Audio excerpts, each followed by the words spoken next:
Long before kings ruled the earth, before great cities rose and fell, the Bible and ancient writings describe a world quietly watched from above. According to apocryphal texts like the Book of Enoch, God appointed certain angels to observe humanity. These angels were called the Grigori, also known as the Watchers. Their job was simple but important: watch over the earth, guide humanity, and report back to heaven.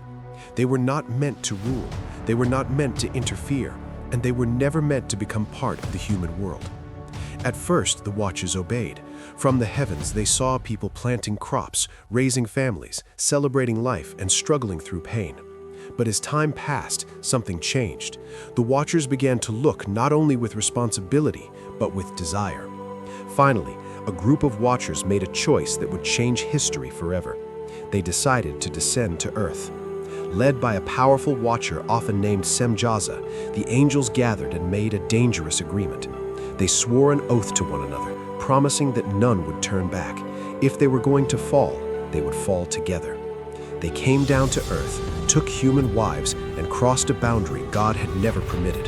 This was more than disobedience. It was a breaking of the natural order.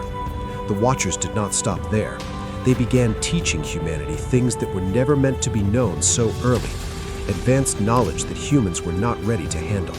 They taught warfare, weapon making, sorcery, astrology, and secret arts.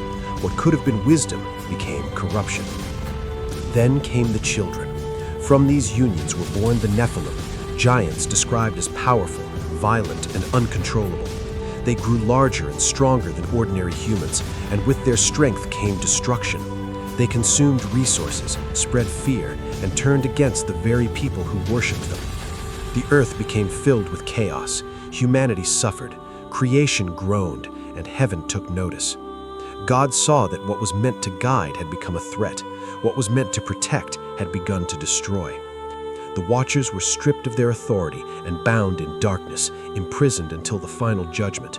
They would never return to heaven. They would never again walk freely among humanity. As for the Nephilim, they were condemned.